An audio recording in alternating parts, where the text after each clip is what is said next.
What is up, everybody? We are live. If you guys are tuning in on LinkedIn, so glad to see you. If you're tuning in on Facebook, glad to see you as well. If you're tuning in on YouTube and you're not subscribed, that is a problem. So be sure everybody who's watching wherever you are subscribed to our YouTube channel. We've got a lot of cool stuff coming out.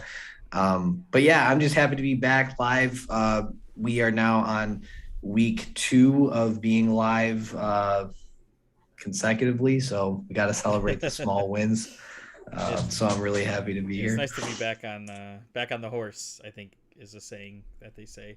So it's good to Yeah. be back on it and doing this every week. So, um, how was your week? Anything exciting happen in your world? Well, what happened? So last week we went live and I was in Tampa, Florida. Now I am in Chicago, back home, uh, in my temporary homelessness, but I'm back in the city that I call home. So I'm really, really happy to be here.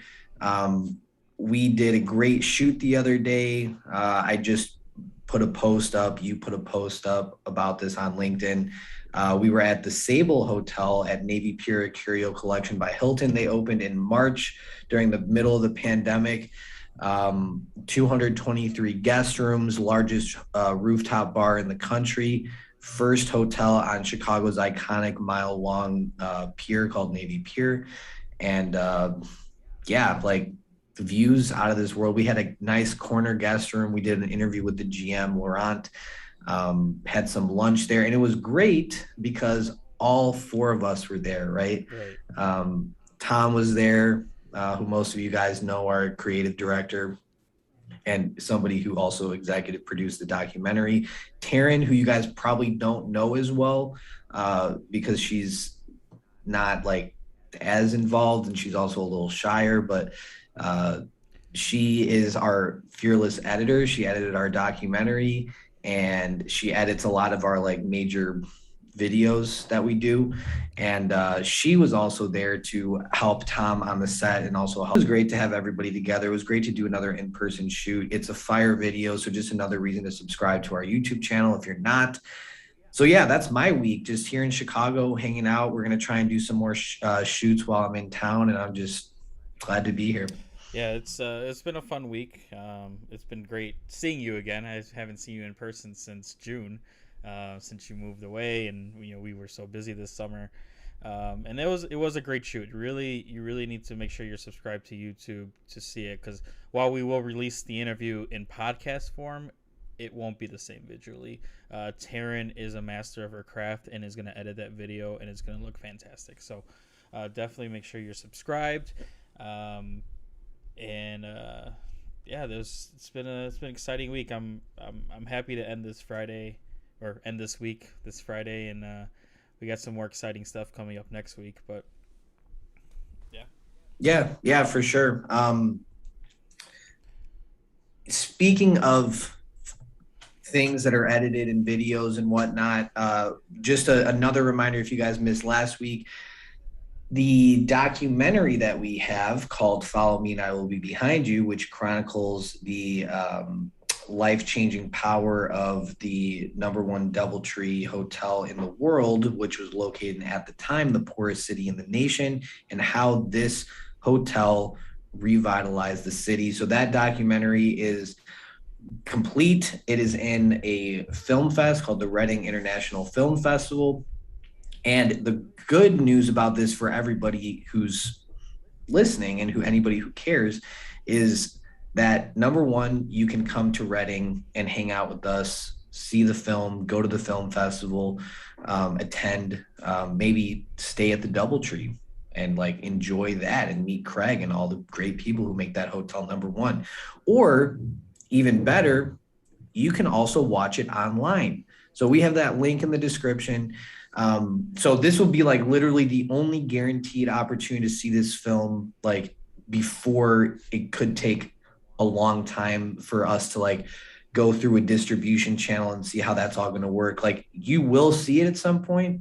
We didn't make this for nobody to see it, but there is a lot of red tape and politics and whatnot involved with releasing a film. especially when we've submitted to film festivals. So this is your chance. Link is in the description, so definitely check that out. Global Hospitality Summit is coming up as well in November, so be sure to register. I'll be on what's the name of the panel? It's like reimagining leadership in the era of COVID-19 regarding millennial and Gen Z associates. So I will be on with Craig Sullivan and Leona. I got to get her name right. I read it and I'm going to get your name right. We're going to be on the panel together. Be sure to register. We just did an interview with Dr. Jeffrey O, CEO of the International Hospitality Institute yesterday. That's going to be dropping soon. That was a fire interview. One of my favorite interviews we've ever done. Yeah, Dr. Jeffrey O was awesome. I think you guys had a great interview. So yeah, it was like seriously one of the most like invigorating conversations I've had in a decent amount of time. We got Robin's in the chat saying hello. So hello, Robin. Good to see you. Robin, I love you. It's so great to see you. Thanks for being here, and thank you for supporting us. Seriously, it means so much. So speaking of upcoming podcasts, we'll put this out real quick. One second here. So we're continuing our podcast series on Tuesdays. So this coming Tuesday, we have the financial coach David Lunn on the 14th, which is a great episode for anybody in the industry that's looking to continue to grow, want to learn more about financials. He has a great program that they talk about on this show, so you definitely want to check that one out. We have our dear friend Jennifer Salerno on the 21st from the Room Block podcast, and recently the founder of JTS Connect. So it's going to be another great episode. And on the 28th, towards the end of the month, is one that I was really excited about. Zach Weigel, he's a founder of Gamers Outreach, which is a charity program that works with video game streamers to raise money. They build these carts that hospitals can utilize for children that are in the hospital, so they can be distracted, play some games, have some sense of normalcy while they're hospitalized for an extended period of time. They do a great charity event every year called Gamers for Giving, where they kind of do a huge LAN event, which if you don't know what a LAN event is, it's where everybody comes together in one place, connects their computers and game systems, and plays against each other. So I actually took my son to that a few years ago, and because he's very into video games and wants to be on YouTube playing. So I'm like, well, there's more to it than just playing games, and it was a great event. Unfortunately, I haven't been able to go back since, because we tried getting in, sold out immediately the first year. Second year, I got tickets in a spot, but then the world stopped with COVID, so it's been online ever since. So it'll probably be online this year, and then at the end of that episode, we are going to announce something special for the Friday on the following week, so October 8th. So keep October 8th in your calendars clear. We got something. Save the date, October 8th. It's going to be fun. Something fun, yeah. So keep fun, meaningful, special, just great. So we're looking forward to that, and also looking forward to that episode as well, because hospitality is everyone's business, right? We're hoteliers, but we do firmly believe, as we've been preaching since day one, which is now 3.5 years ago, that hospitality is everyone's business. And it doesn't have to be hotels. If you're a kid in the hospital and you have anxiety and you feel like you're isolated, and somebody provides you with an anxiety relieving mechanism, such as video games, that also relieve the anxiety not only of the patient but also of the I can't even get the hospital staff, like the nurses and the CNAs and stuff. They make it so easy for everybody. Really great people. So stay tuned for that. Anyway, that's our updates for this week. Thanks for listening to us ramble. Greg, what are we doing today, man? I have no idea what we are up to today. I just showed up. Yeah, so Kyle tasked me with trying to find something for him to react to. He has no idea what I found. I actually found some clips from movies with bad customer service scenes. So I have 4 different clips that I'm gonna have Kyle react to. He most likely hasn't seen it because he doesn't watch movies ever. So I'm very confident that he's never seen any of these scenes before. Um, It's more fun to make movies than watch them sometimes. maybe sometimes. So, yeah. So I have four that I'll have you watch and your reaction to them. So, All uh, right, I'm excited. Let's get started. And guys, let me know in the comments if you like to watch movies or if you're not a movie person. And if you do watch movies, what's your favorite movie? oh man, what I wouldn't be able to pick a favorite movie. That's for sure. Uh, My favorite movie is probably Shawshank Redemption, potentially. that's a great movie. That is a fantastic movie. All my Shawshank fans show some love in the comment section. Greg, I don't know if you'll even be able to pick a movie that's better than Shawshank, honestly. A movie better than Sean. Yeah, that's a tough one. I mean, one of my favorite movies of all time is Across the Universe, just because I'm a huge Beatles fan, and that was the first movie that came out that just used specifically their music. Um, That's really cool. I yeah, didn't even know yeah, that. and that was I actually saw it with Nico's mom back when she was pregnant with him, and that was the first time while watching that movie she felt him move inside. So it was like a Wow. I magical just moment. got It was like chills. a magical moment where all that happened, and then as Nico got a little older, he started listening to the Beatles as well. So it made me proud because, I would be like he needs to listen to the Beatles, and she was more like, oh, it's gonna be Led Zeppelin, and I won. So, uh, Music is just yeah, so it powerful. is. It is. Yeah. That is awesome. So it's something's not working properly here. Let me. Oh, there it goes. I was about to have to get out my stand-up comedy routine. All You guys do not want to hear that. Believe me. right. Give me one moment here because it is not showing the sound bar for me. Because I need Kyle to be able to So, hear what this. do you guys call a Jeez. I don't have a routine, guys. I do not have a routine. But let me think if I have a interesting story to share. Um, Hmm. so, one time, I I actually haven't shared this story on Hospitality MD before, and it's actually one of the most defining moments of my hospitality enunciation. And we'll probably have to do more on this. And I have to see if maybe my parents have any pictures or anything. But when I was maybe 5, 6 years old, maybe seven, my dad went on a business trip to the Ritz Carlton in Phoenix, Arizona. And I went with him, me, my mom, like the whole family went, me, my mom, my dad, and my brother. I believe it was for a business trip because we wouldn't normally stay at the Ritz Carlton, like for leisure. So we stayed, and there was I don't know if he was the concierge or if he was like I don't know who he was, like because I was so young, but he was always in the lobby and he had a jacket with coattails and he was like in charge of just being hospitable. And we went to their afternoon tea service one time and loved it and continued to hang out with Jeffrey.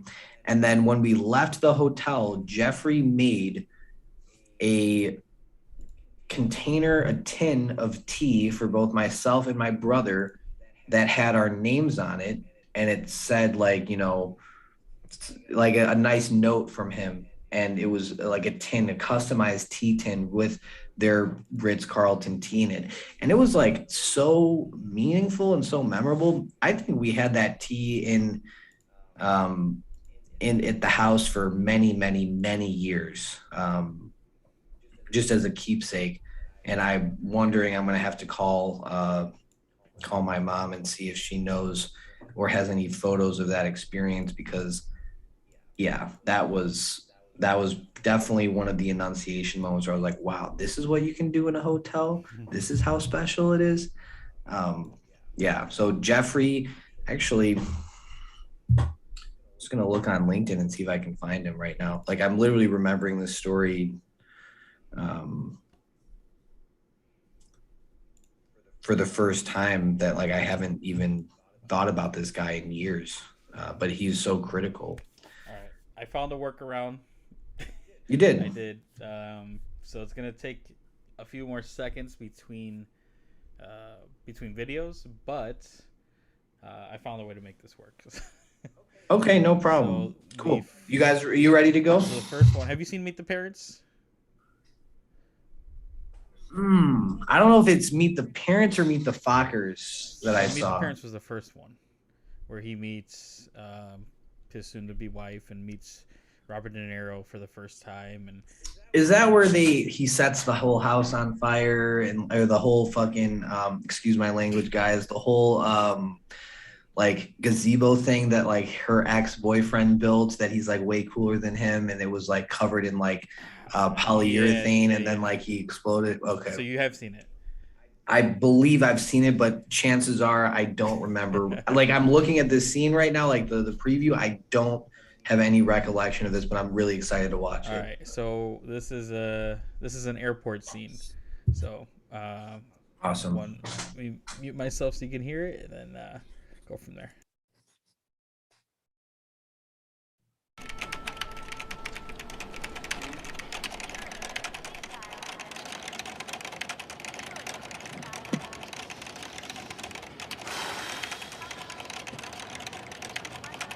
And you're in luck. There is room.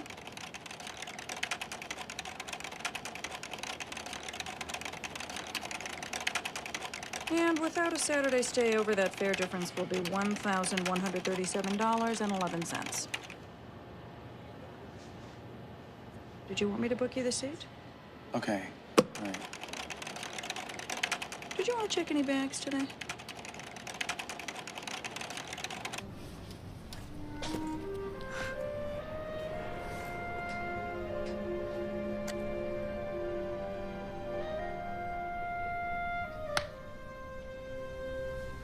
Enjoy your flight. Thanks.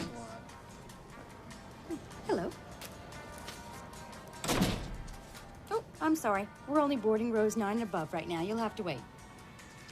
Well, I'm in row 8. Please step aside, sir. It's just one row. Don't you think it's okay if I... We'll call your row momentarily. Step aside, sir. Wow.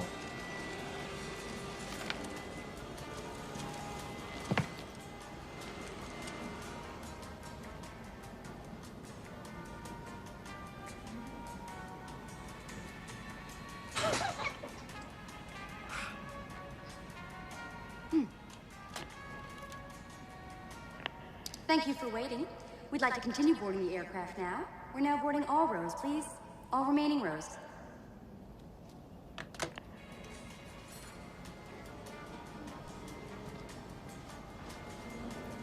Hello. Enjoy your flight. Friends would walk up to me. So- All right, man. I mean, wow. Why you gotta come at me like that? Okay, so that was really funny, by the way, and I literally had no recollection of that whatsoever. Like I was watching that essentially for the first time in my brain. So great scene. it really reminds me of the hospitalitarians out there that are, they just have to be so matter of fact, and like, the rules are the rules. I'm right, you're wrong. You're gonna have to wait. I'm not gonna do anything for you. We've had to deal with those type of people in our careers. I'm sure. I know I have. So that's really what it reminds me of. Yeah, because like every time like I encounter a situation like this, or I see somebody behaving this way, or even as I'm watching this, like it just like I don't know if it's just a certain personality type that like you can't get it out of them. like they're unchangeable because like they are so like wrapped up in like the job that they're doing. Like their job is to board the plane. Their job is to repeat, do you have any bags that you'd like to check in a tasteless fashion, regardless of like taking no context into consideration whatsoever for the actual guest or the person in front of them.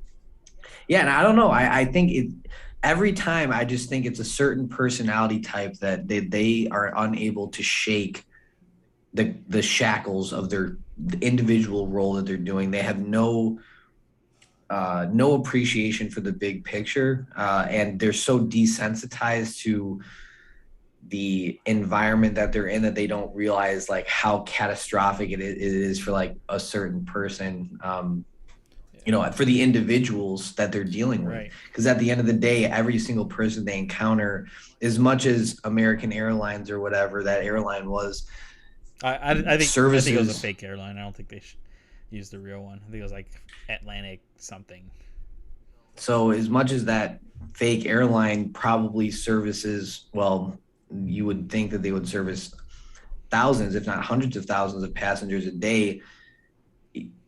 You can't systemize individuality. And that's where people have a hard time. And that's why it's hard to empower people, especially in an airline setting. So, yeah, I mean, I just think like, okay, poor guy. And it's just props on him for not going off. He wanted to. yeah, he did. Robin says, look at the look on Ben Stiller's face. Yeah, it says it all. Like, and one thing that I want to mention very specifically here is like the first part of that scene where he's standing there, he's leaning on the counter, and she's like clicking and typing, and like that was really funny, right? That was comedic and comical. It was funny. Why was it funny? Because what they were doing was building up a certain level of anxiety and like turmoil. Like it wasn't feeling right. It wasn't harmonious. And that's funny to us as viewers because we know how that feels, but they did something that is so real that really does make us feel like uneasy, right? Like this guy is sitting here, he's leaning on the counter, like his whole life, like he's got this wedding ring in his pocket that she doesn't know about. His whole like life is riding on like what she can type into that computer and what will come up. So I kind of even have a new appreciation now after seeing that for like guide the guest through the journey of like what you're doing, even if you have to like do some clerical work and move some stuff around in the computer, like guide them through that a little bit. Like, okay, I don't remember his name. Gaylord? Well, he goes by Greg, so. Is that your real name? Yeah, I'm really Gaylord Frigo. Well, him and I have the same initials too, because his last name is Cocker. So. Oh, nice. So Greg, in the movie, is essentially sitting there. If she said, "Hey, Greg, right now I'm, looking to see what we have available that fits in with your timeline, and I'm looking to see what transfers we might be able to do. Maybe the best option is a connecting flight for you instead of a direct flight that would better get you there and when you need to be. And I'm looking into all that right now. Just give me one moment while I take a look at this." That wouldn't be funny, but it would have relieved his anxiety a little bit. So that's the biggest takeaway for me for that entire clip is like that first part. And now we understand that not being hospitable and that anxiety is comical in movies, but it's not comical when you're in real life. So, and the reason why it was also funny now that I'm thinking about it is because it's so stereotypical. It's what people have come to expect. So we all relate to it, and that's why it's funny. Right, because you can all go back to a time where like, yep, I've been there, where I went to check in at the front desk and they were just not saying a word, or at the car rental agency, or at the airport. We've all well, and what is like, it's all of these stereotypes about the aviation travel experience. Like that's what this whole thing was just one long stereotype of like being at the airport. And it's like, of course, on like your most important day of your life, you run into some sort of catastrophic inconvenience. For him, Number for one. him in this movie, this was I think after bad things happened and the family kind of like kicked him out and made him leave. So he had a terrible experience, was being forced to go back home, and then had to deal with this airport issue. And I think this is right before he does the whole bomb on a plane thing and gets kicked off and arrested. You don't remember that part? I didn't want to do that part on the show, but yeah, that's where he's, they tell him you can't say bomb on an airplane. He's like, why not? It's just a word. And he goes, bomb, bomb, bomb, bomb, bomb, bomb. And then like a U.S. Marshal's on there, like tackles him or tases him or something like that. It was it's funny scene, but I'm definitely not gonna. I didn't think it was appropriate for today. No, definitely not for today. So one big stereotype through the entire process, we've all been there. One of the great acting nuances that I loved about him was when he was leaning up against the counter and he was tapping his hands on the counter like this.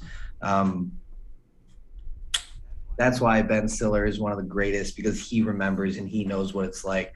So let's all use this comedy as a learning experience, whether you're hotels, airlines, gas station clerk, be hospitable, don't be funny.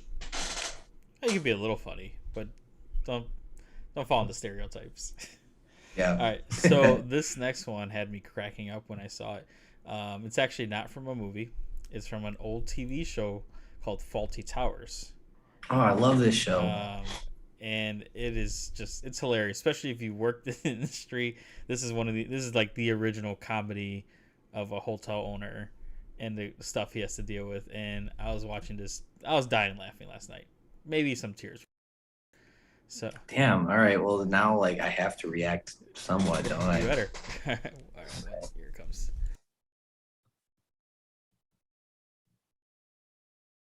Oh, no, come on now, this is quite absurd. I'm sorry, I do not want the omelette. It's nice. I don't want the bloody thing. I've sent it back once. Yes, give it to me. I fail to see how this sort of thing can happen. There, I've torn it up. You'll never see it again. All I wanted was a cheese salad. Thank you, Colin. One cheese salad. There we are, sir. I'm so glad everything is to your satisfaction. No, it is not. It is absolutely ridiculous. I mean, you are supposed to be running a hotel. My, that does no good. Yes, but I've had the omelette, and then I had a prawn cocktail with a bloody silly name. Look at that cheddar. It's yes, delicious. then I had a plate of stew, and then the bloody omelette again. Yes, well, can we keep it down? Well, I mean, all I wanted was a cheese salad. It wasn't as though I'd ordered an elephant's ear on a bun, was it? I mean, the whole thing is...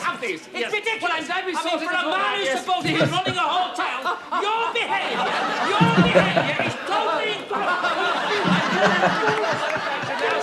Is there anything else? Look at that cheese. Let me stop it. It's all right. He's only joking. Don't worry. The cheese went the wrong way. Never mind. He's fainted. Oh, no. Poor chap. Bit of cheese. Yes, please. Well, I bet you guys, all you breakfast attendants out there, all you servers out there, all you restaurant managers out there, all you AGMs out there, everybody probably wants to do this for I mean, okay, first of all, really funny, Greg. Thank you. I got tears again in my eyes because I was laughing. That was ridiculously funny. So where did that, well, first of all, breakfast, right? Yeah. So important, so critical, so like you have to wonder why the hell do people care about breakfast so much? And it's not just now, as we can see in, when was the show, the 60s? Sorry, I had, this was probably, that's a good question. I don't know. When was Faulty Towers? That was done 1975 to 1979 was the original release. All right. So in 1975 in England, I want to say, just based on context clues, Yeah, it was BBC. 1975 in England, we have the original Chad going crazy because of an omelet of all things. And I'm particularly triggered right now because I just came from Embassy Suites and having to and for anybody who knows the Embassy Suites brand standards, you know that the cook to order omelets are like the cornerstone of the Embassy Suites breakfast experience. So having to like re-implement the hot breakfast again after it had been multiple years since COVID, with the hotel being under renovation and not having staff properly, like I'm literally like, I'm thinking about all that right now as I see this. Where did it go wrong? Where was it? Well, it was funny, but it also broke down immediately because what's that guy's name, Greg? Basil. Basil. Like basil, but basil. Tomato, basil, whatever. So Basil, which is a really funny name, is when he had a guest complaint, he was frantically like speaking over the guest. He's so anxious. I think that's probably why his character is so funny, is because of like, he is like the most anxious, like on edge, neurotic person. Like I really like, how did this man end up in hospitality? I have no idea. Like, he has no element of like level-headedness or like clearness or like, okay, let me resolve this, or what kind of problem solving can we do? His problem solving is like literally like being so neurotic and being like, okay, yes, everything's okay. And then basically doing this whole scene. That was funny. I don't even know what else to say. I just love that. I think one of my favorite scenes from that show actually is where he freaks out because so many people were complaining. It's like late at night. He ends up telling everybody, get out. You all need to leave. Everybody needs to leave. Everybody's shocked. He's like, oh, you won't leave? Fine, then I'll leave. And he walks out of the hotel on his wife and everything. Great scene. Really funny. But I saw this one last night. I just knew I had to show it. So that's great, because back in the day, I don't remember it, but back in the day, you didn't have the brands, you didn't have the management companies like that, you didn't have the asset managers, you didn't have the corporate office, you didn't have this BS. You could literally kick anybody out of your hotel. Like if it was you're owning and operating it, the individual owner and operator with no brand, no corporate office, there's no escalation, there's no number you can call. It's literally like, this is my place, I can do whatever I want, and if you don't like it, you can leave, or I'm gonna leave. Right. Which he did, and he was like at first kind of shocked that nobody cared, like his wife didn't care he was gonna leave. Just like, okay. He's like, well, she could probably use a break from the neuroticism that he has, but such a great show. All right, so our next scene actually is not a bad customer service. It's probably actually really good, over the top. I chose it because it reminded me of you, and when you first started out, how we would make fun of you at Indian Lakes for like giving everything in the kitchen sink to the guest. Hey, I'm curious now. So this is a personal attack. It's a personal attack, yeah, on who you are, and why we love you. So this is from The Intern. It's an Anne Hathaway. It's customer service. I think they work for like a wedding designer or clothing designer, something or another. So it might be a little loud, but it's good for you. 1 second.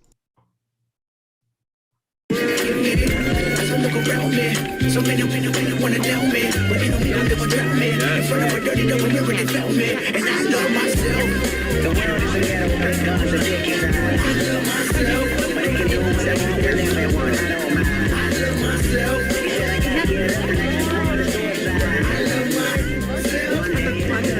Good news, I found a size 8 in Navy. No, you're right. That package should have arrived by now. Let me track that for you. Yep, these pants are awesome if you have hips. Super slimming. Okay, let me just review this with you. You have 6 bridesmaids. You ordered 6 of the silk chiffon Antoinette dresses in pink. The wedding is in 3 days, and the dresses just arrived all in charcoal gray. Which we don't even sell, so that is a bit of a mystery. Okay, here's what we're gonna do about this. I'm gonna call the vendor and have this fixed today. I will personally see the dresses before they are FedEx, and I promise you they will be at your front door by 9 a.m. Friday, okay? You know what, let me give you my cell just in case. 718-555-0199. Oh, thank you so much for your patience. And I am gonna refund you back all your money. It's, yes. No. Hey, you check this one off your list. Okay, this is done. And Rachel, have a great wedding. Oh my God, how did that? Good grammar and Aw, that was really nice. I really liked that. That was the best attack I've ever had. I'd be honored to be included in that little category of people. That was really good of her to do that. Yeah, definitely reminded me of you giving out your personal cell phone number, refunding everything. I mean, obviously, different situations are different things, but I think I thought about you as soon as I watched it. I'm like, this is Kyle. This is how you have an issue. Just take all your money back. Here's my cell phone number. Give me a call. Guys, no. However, I will say this. I am not afraid to give compensation where compensation is due. But in that situation, I don't think I would have given all the money back. I really don't. Because that was probably a multi-$1,000 order. 6 bridesmaids dresses that were custom made? Yeah, that was... You can't just give all the money back for something like that. But I would have done something. Plus resolve the issue. Yeah. That was awesome. That was really cool. All right, so last scene. This is actually about internal customer service because I feel like that has to be part of it, right? The way that managers treat their employees and handle certain situations there. It is from a movie that I have been wanting you to watch for a long time because it's a classic. It's funny. It's called Office Space. Okay. Remember we've been telling you to watch it. No. Yeah, I do remember. Yeah, I'm just kidding. Yeah. So it's a scene. It's actually probably the longest clip we have, and it has to do with internal customer service. All right.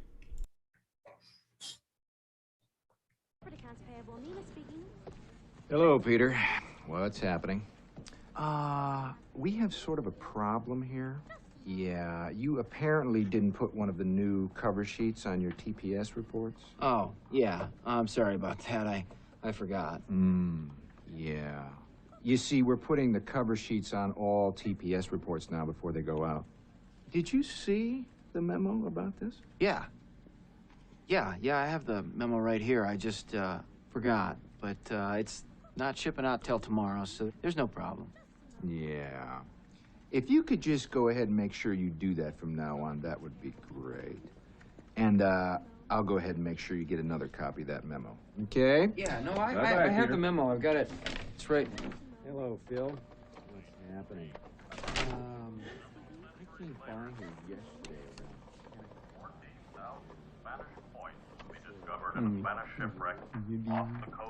Milton. Hi.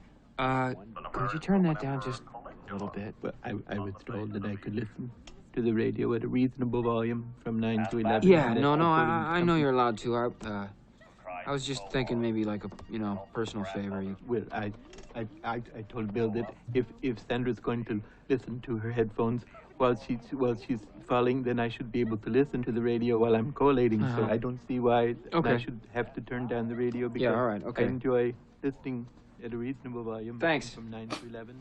Milton. Hi, Peter. What's happening? We need to talk about your TPS reports. Yeah, the cover sheet, I know. Bill talked to me about it. Yeah. Did you get that memo? Yeah, I got the memo, and I understand the policy, and the problem is just that I forgot the one time, and I've already taken care of it, so it's not even really a problem anymore. Yeah. It's just we're putting new cover sheets on all the TPS reports before they go out now, so if you could go ahead and try to remember to do that from now on, that'd be great. All right.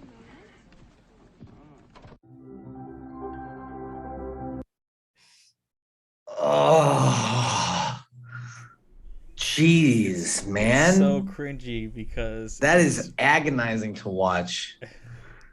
Oof. God, just get over it already. Yeah, it's a great movie, and obviously there's more context to it when you watch the whole thing. But that was one of the problems. He's like, he has multiple people telling him the same thing over and over again. Nobody listens. Like, he's like, oh, I know it was a mistake. I fixed it. It's like, well, just don't let it happen. But it'll give you a new copy of the memo. I have them. Oh, he walks away from me. Not even listening to me.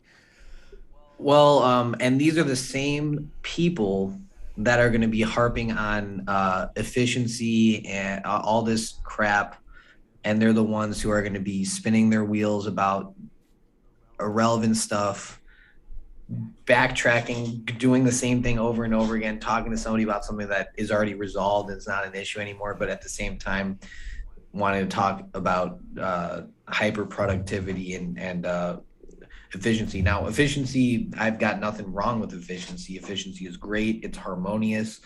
But again, you can't talk about efficiency if you're doing shit like this. Excuse my language. Once You again. should see later when they get the consultants to come in and sit down with everybody while they try to downsize the company. It's a great movie. You should really watch it. That was an iconic scene when people talk about TPS reports. You can now know what they're talking about. Okay, great. So I really liked this. This was a really creative idea on your part, by the way. Because movies, there's so many movies. There's thousands of movies. And there's thousands of little scenes like this that we can use to react to. I love it. I had a good time. I hope everybody listening and watching had a good time. Did you have a good time, Greg? I had a great time, especially with Faulty Towers. That was my that was so funny. Holy crap. Yeah. Takeaway from today's live stream is when a guest complains about their omelet, don't choke them out. Choke them out and then tell everybody it's because they choked on a piece of egg from the omelet. A small piece of cheese. Cheese from his cheese salad. Which, by the way, I've never had a cheese salad before. They do things differently in England. Yeah. Well, before we get going, real quick shout out to Starbucks. Sweet cream cold brew. Once again, this stuff is amazing. What is it called? Pumpkin cream cold brew. I can't believe it's already pumpkin season. I'm embracing it. Happy fall, everybody. Yeah. And also, if you haven't seen our latest podcast episode, Chip Rogers, definitely check that out as well. We forgot to shout that out earlier. Their AHLA is doing a lot of great things to help the industry, so definitely want to listen in. And he mentions how you can support other hotels and help bring jobs back and secure jobs. So definitely want to check hotelsact.org. Just go there and do it. hotelsact.org. Watch the episode. Hear about Chip Rogers. Subscribe to our YouTube channel. Like this video. Comment on this video. And share this video. We will see you back next week. Have a good one.